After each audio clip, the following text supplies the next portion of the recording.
Hello everyone, Dunge Master 372 here, bringing you Season 1, Episode 2. Yes, that's right, I am here with my friend Thorn. How's it going? We're going to cover what we missed in the last episode. We're going to go ahead and cover Tinker's Construct. Cool little mod that gives you various different kinds of crafting tables and even a smeltery to create new and interesting types of weapons and stuff like that. So yeah, so I will cover the basics and Thorns will take care of the rest. So yeah, cool stuff. Since he's more of an expert on this stuff than I am. No, I've just spent more time with it. Okay, so with Tinker's Construct, whenever you're starting with it, what you really want to do is get yourself some stencils first. You're going to need a few because each one of your tables will need one in order to create. So you got a blank pattern with the recipe that I just showed you, the 2 wood planks and 2 sticks. This can be done in your regular inventory crafting grid if you wanted. So pretty simple to make. To make stencils, you got to build a stencil table, and I will show you that recipe. Let's see, stencil. Stencil table will most likely be your first table to make, and it's crafted with a blank pattern and oak wood planks. So we'll go ahead and make one of those real quick. So yeah, we got a stencil table. Cool stuff. And when you place it, you'll see this little GUI here, and you'll place your blank stencils here in this slot, and then you'll select a pattern. You'll use the next pattern or the previous pattern, whatever, and you will be able to create all kinds of patterns. You got a bowstring pattern, you got blade patterns, stuff like that, which is pretty cool. Now, what are you going to do with these patterns? Well, you'll take them over to a part builder. Now, what we will do with that, I'll show you how to make the part builder. It's pretty much similar to the stencil table, a blank wood pattern or blank pattern and an oak log. Any color of oak log I think will work. So then you know we have a pattern chest, which that's just a chest with a blank stencil.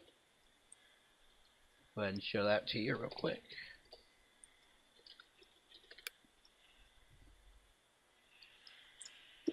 Chest and blank pattern. So yeah, that's how you create that. You'll stick that beside your part builder so you can have access to your created patterns and stuff, which is pretty cool.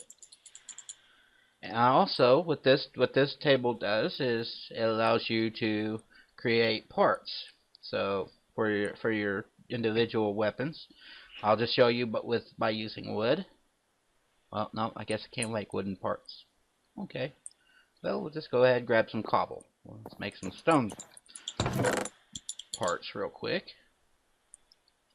I'm not going to show you how to make every part, because it's just pretty much self-explanatory from one spot to the next.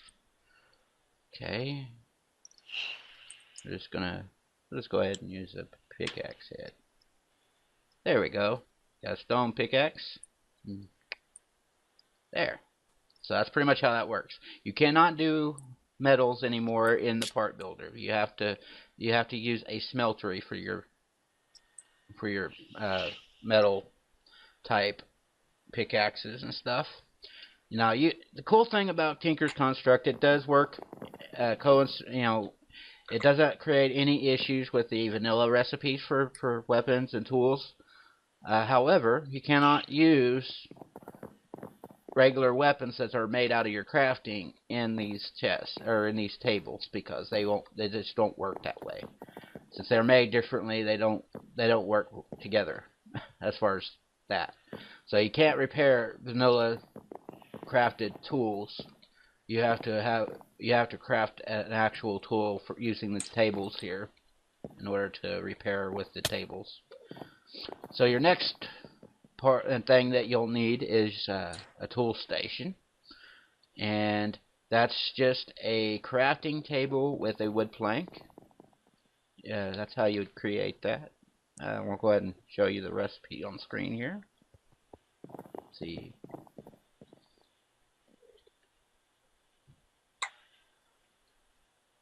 Yep, so crafting table and a blank pattern. So cool stuff there. And pretty much what this does is it allows you to repair your tools. You can throw a broken tool in there, and I'll go ahead and demonstrate that once I go grab me another piece of stone or two. So you'll come in here, you'll put your stone or whatever material that you're going to use to repair into one of the two slots here, and that stone tool is repaired. Same with the axe, repaired, and you're good to go. Another thing that this table will allow you to do is put your assorted parts for various items like your pickaxe, your shovel, axes and battle axes and all kinds of new tools that this mod provides. Another cool thing about this table is you can add different modifications to your tools as well by adding glowstone, gunpowder, and lapis, and there's all kinds of stuff that you can add to it. You can use nether stars to add more slots that you can upgrade, and it really provides a different aspect to the game, and it's really cool. So I think that's it for all the basics. I think I'll throw it over to Thorns and kind of help him go over that. Alright. And I think that will be with the smeltery. The smeltery is pretty cool. It's a multi-block structure. Yeah, the smeltery is the it's the core behind this mod. Like, we all know that no one's they're not gonna want to be using your stone tools, your wooden tools. Yeah. So the smeltery is the multi-block structure you'll need. Basically, you're gonna need I don't know. I'd say get a lot of seared seared bricks, which you're gonna need to make by putting grout in a smeltery, or a grout in a furnace, and the grout is just made with to make one grout, you would need the one clay, one sand, and one gravel, just in the regular default crafting table. Yeah. Let me show you how grout is made. Sorry to interrupt you there, Thorns. No, that's all right. Show them the recipes real quick. We got clay, sand, gravel, and a triangular-like pattern. Either a furnace of electric furnace or whatever, just whatever you got to use to heat up your stuff. Since you don't have the smelter, you can't really do this and that. So yeah, you got your grout. Once you get your grout, then you can take that grout, heat it again, and you'll have some seared bricks. And then you can take 4 seared bricks to make a seared brick block. Most of this stuff, pretty much with this mod, it gives you books to each stage. So as soon as you create a crafting table or a stencil table, you will receive a book, which I don't have that in my inventory, but it kind of goes over the general recipes and stuff. But the different metals you can make, such like that. Yeah. And not only that, but you'll need a casting basin and a casting table and a couple drains maybe to pour out your liquids, which would be pretty cool. This setup here, I kind of have it set up to where my metals, anything that I pour in, pour in here, if I don't have room for it somewhere, I can put it back into the deal. That's what this pump and tape, this drain here is for. just to drain out liquid out of my deal, because sometimes I'll pour it in here to store it. So yeah. All right, yeah.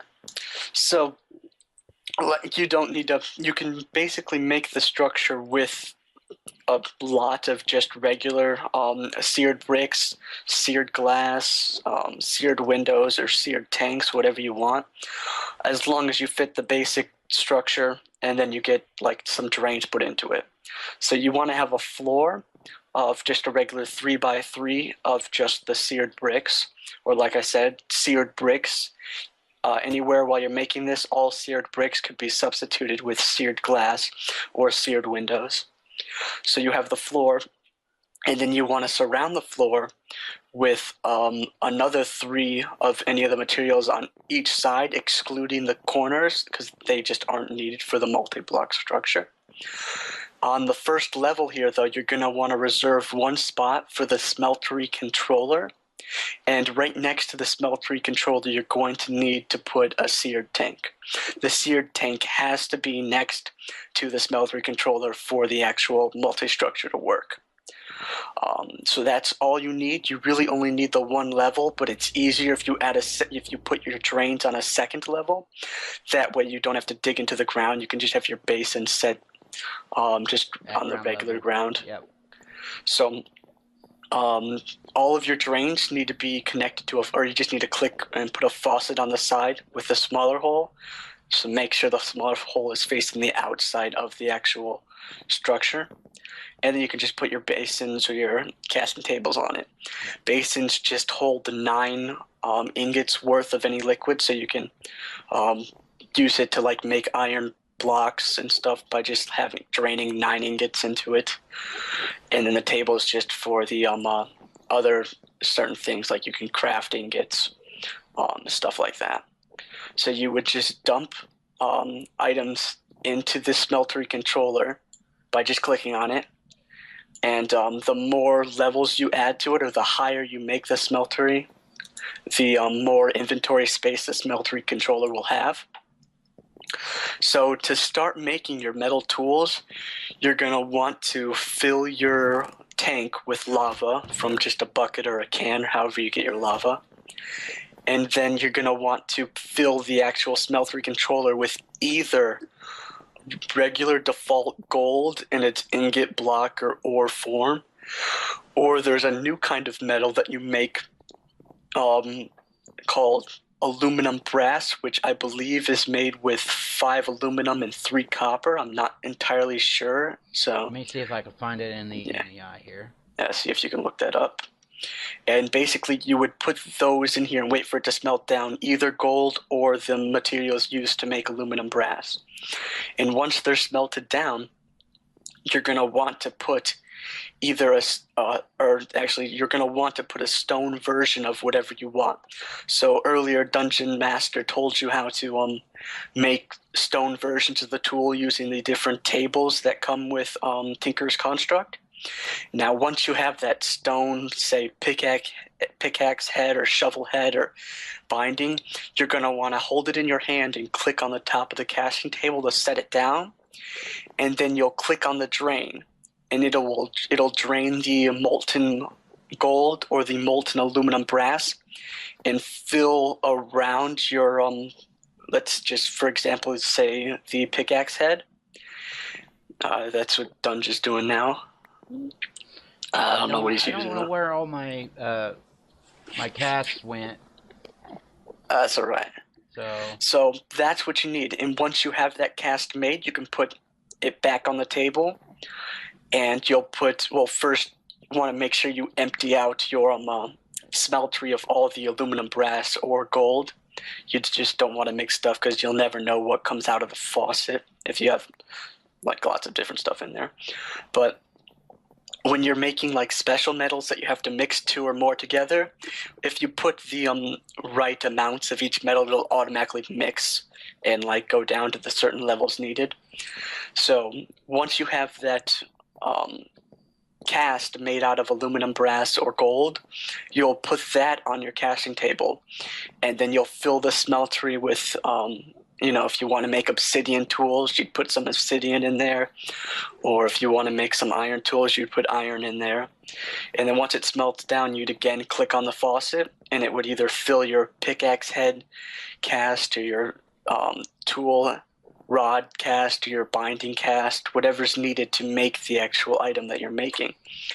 And then once you have those 3 versions or whatever is needed for the recipe, you would take it back over to your tool forge or tool station and actually craft it by just placing what's needed after clicking the certain image. Yeah, and another cool thing about the smeltery is whenever you have blocks of ores and whatever in there, and once they smelt down, it'll tell you exactly how much you have. Like right now, we're sitting at 4 ingots worth of molten tin, which that means it'll make 4 ingots, and this kind of works similar to the pulverizer. It kind of doubles your ore output. That's right. With the smeltery, all ores give you 2 ingots when you put it in. So you no longer have to do the macerating dust and then putting it back into the furnace to get your 2 ingots. Just dump everything into the smeltery. And on one of our next episodes, I'll be going to the Nether and showing you all how to set up a pump station. Yeah, we'll set up a pump station and have this constantly fed with lava, so that way we don't have to worry about keeping it full. And I'll probably replace some of these tanks here that I have on here with just either the glass or the brick, because that you can still do that. Yep, and now with Tinker's Construct, you're only ever going to need your diamond pickaxe to pick 2 obsidian blocks. After you get those 2, you can, feed your diamond pickaxe to a goat, because there are pickaxes that are better in every single way.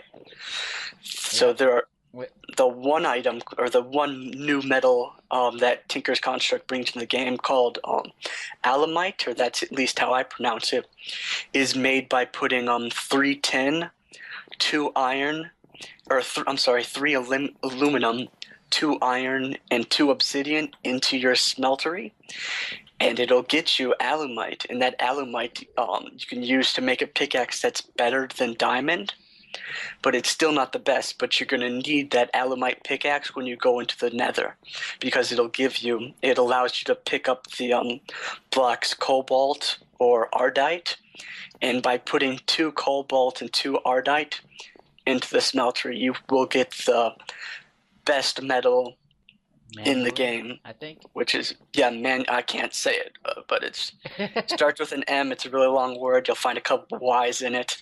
Say it however you want, but I am unable to pronounce it. Manny-Yolin. Manny-Yolin, I guess that's it. That's what I'll coin it as, and I'll be happy with it. Yeah.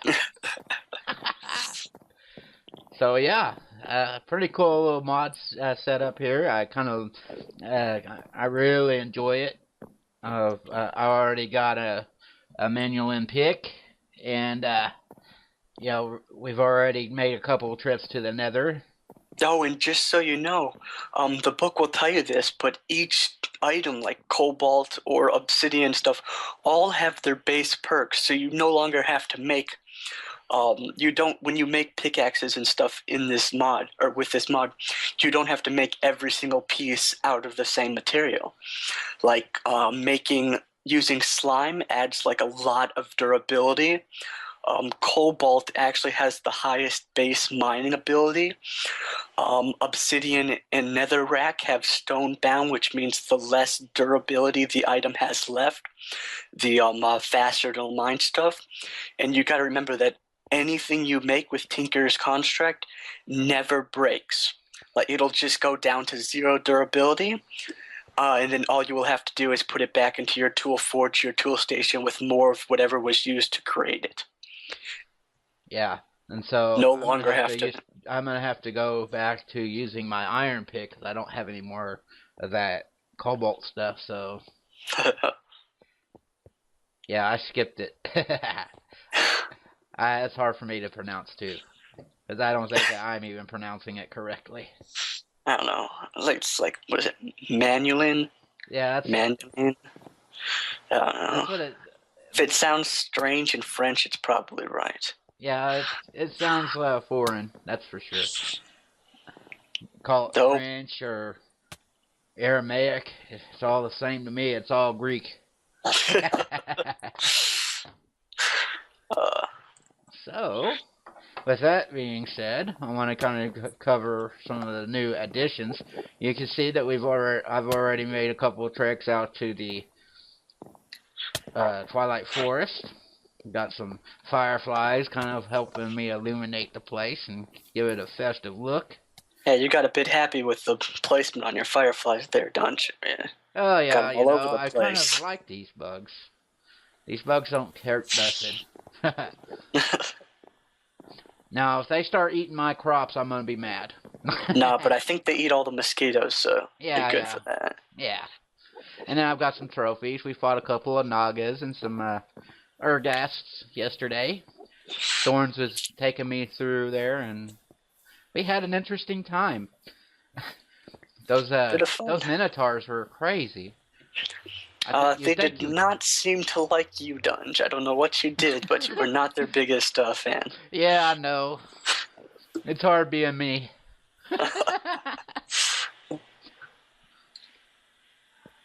I remember I was running from a big old, like I had like 5 or 6 of them. I ran right past Thorns. Oh yeah, he goes. We're in the if anyone's familiar with the Twilight Forest, we're in one of those underground mazes, and I'm digging into the treasure room, and I just like feel, or I like see the colors change as something runs past me. So I turn around just to see the back of Dunge as he races past me, and I'm in the ground, so the Minotaurs don't see me. But immediately after him, he's chased by 7 Minotaurs. it was so funny. His sword's almost out of durability. It was pretty fun to watch. It's like oh. Good times on the server. That was good. Yeah, so, I've added some trophies. You'll see this contraption. I'll cover this in one of the next few episodes. I've got me some solar panels. And, we're getting ready to have some power going into this. So I will cover that probably the next episode or the episode after that. I don't know. We'll just see how soon I can get to it. But yeah, that's one of the many things I've added. On a previous mining trip, I kind of come across some pretty cool stuff. By the front door, you probably noticed some essence berry bushes. Found some of those in a ravine. So that was pretty cool. I can't remember what mod did you say it was? The essence berry mods are actually part of the Tinker's Construct mod. It also comes with different bushes that you find growing underground, and they're bushes that grow ore berries. And you can the ones I have downstairs. Follow me down. Right, yeah, if you want to show them, yeah. And you can put an ore berry that you get from that bush into the or into a furnace and actually get a nugget. So, ladies and gentlemen, yes, you are now able to grow your ores.